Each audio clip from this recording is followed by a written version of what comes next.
I'm so sorry. Did I wake you up? I'm really sorry. Yeah, I think I got a cold on the last shuttle. They were blasting AC the whole way. I think it's because the ventilation system wasn't working properly.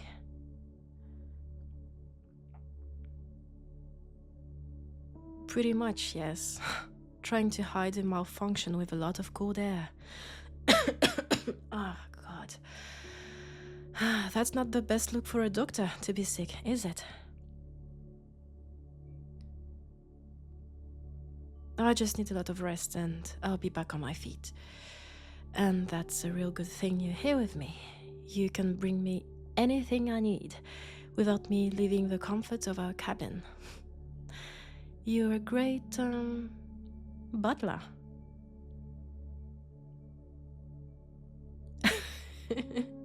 I'm joking. Please, don't get upset. Good. But all jokes aside, thank you very much for coming with me. That was actually a great surprise. I'd never imagined you'd take some days off terraforming Mars to travel with me.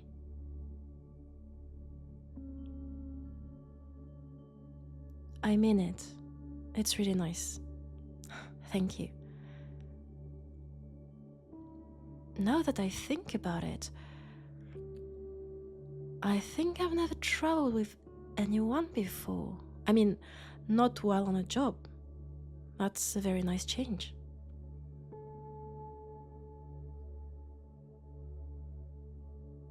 Well, I mean, it's great to be able to talk to someone I know and create nice memories with you. I'm sure it's going to be an amazing trip. Even better when I'll get rid of this cold.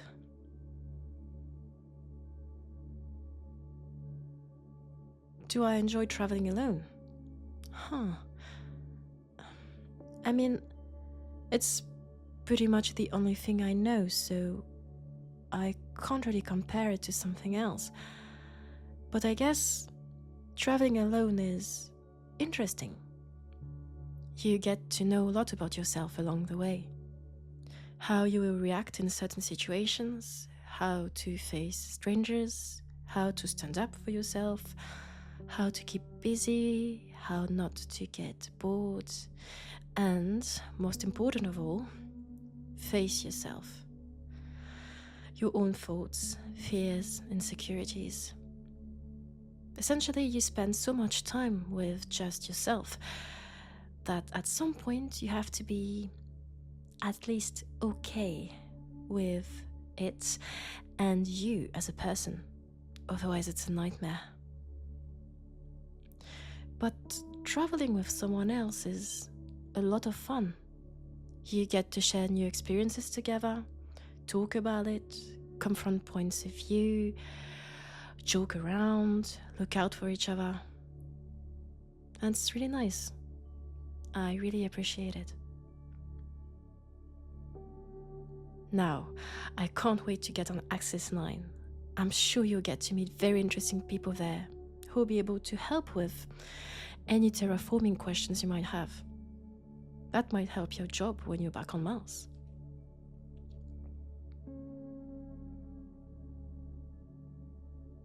Well, yes, you're right. Axis 9 is mostly inhabited by belters, but they're the best when it comes to figuring out impossible ways to control an environment or a terrain. So I'm sure they'll be able to give you a lot of tips and tricks for Mars. And there'll also be some scientists.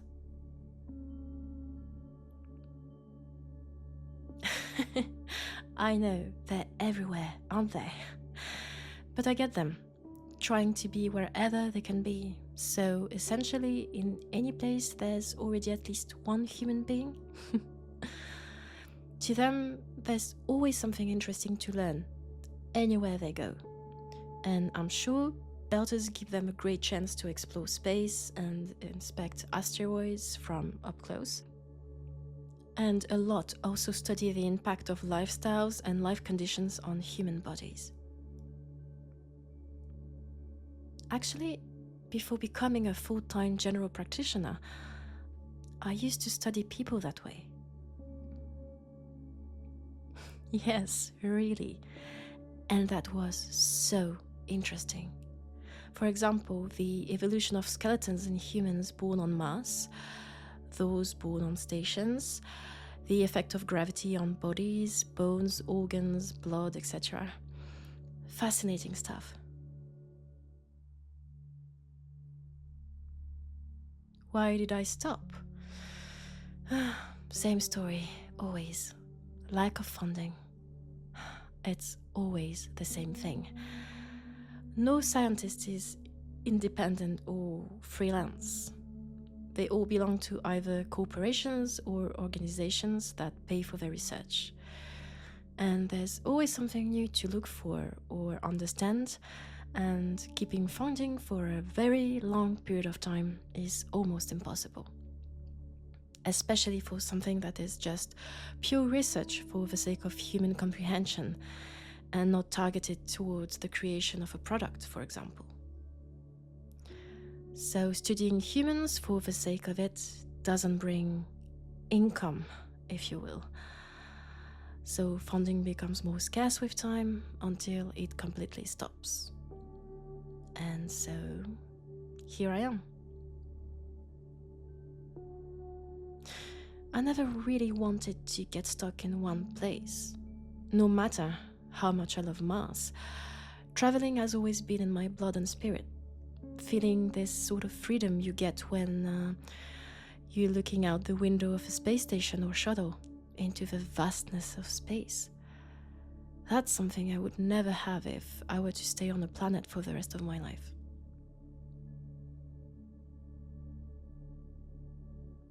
Yes, exactly. There's this kind of addiction that comes with traveling, discovering new places, new people, new ways of living.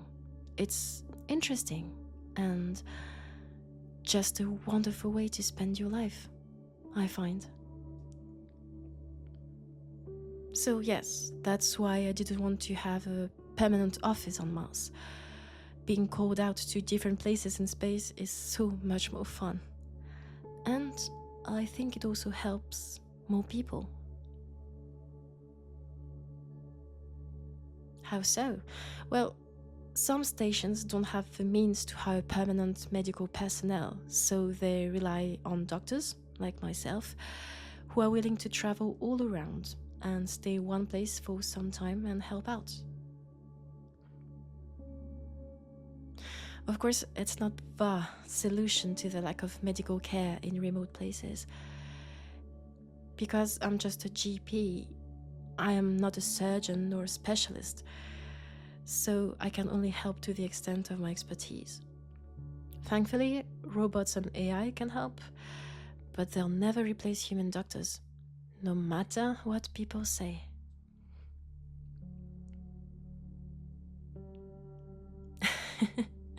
That's a very serious job indeed. But I also get to have a lot of free time and enjoy the place I'm at. Belter stations can be a lot of fun, believe it or not. They all have their unique way of entertaining themselves, and it's always nice to discover new things.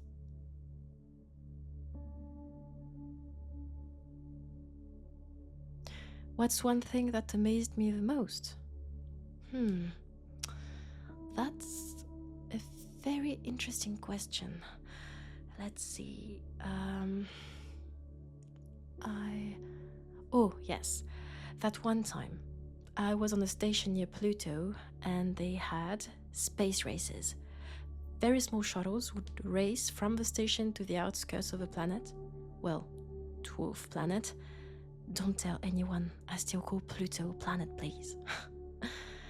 And it was a lot of fun. The whole station would gather either around these big windows or in front of screens to watch the races. Of course, most people would bet, but it was all about having a fun time all together after a long week's work. No, I've never been on Axis 9 before, so we'll get to discover it together. That's going to be such a nice journey. trying new food, discovering new traditions. I'm sure we'll have a lot of fun there. Again, I'm glad you're here. Feels so nice to be able to share all this with someone. And I hope you feel the same.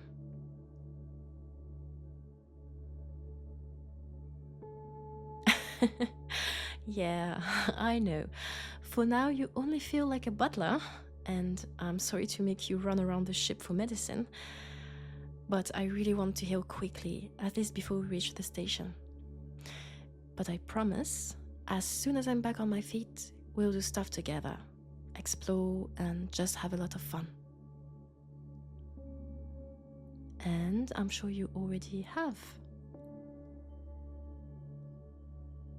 Fun. You must know the ship like the back of your hand now, and you've met a lot of interesting people. Scary people too. That's the beauty of traveling, isn't it? You never know who you might bump into. But now that we're together in this, you always have a place to go back to, someone to wait and look for you. That's also the beauty of it all.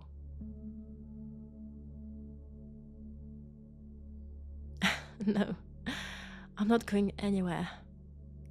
Guarding our cabin like my life depends on it.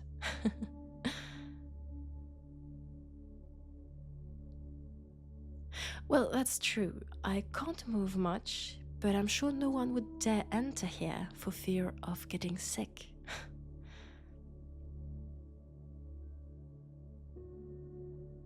How come you're not? Sick, you mean?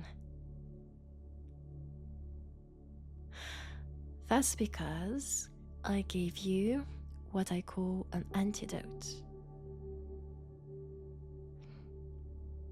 As soon as I felt I was getting sick, I gave you a pill on the last shuttle, remember? Told you it was for space sickness.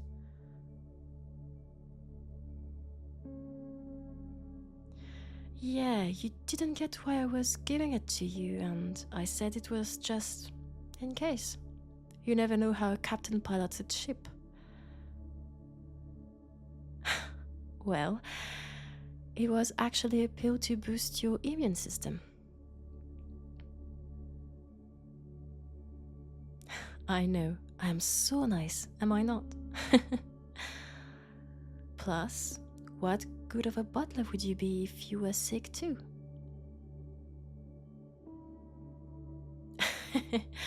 I'm joking. And I'll stop teasing, I promise. Come on, go back to sleep now. Still have a long journey ahead of us before reaching Axis 9. And have to admit, you look so cute when you're drowsy.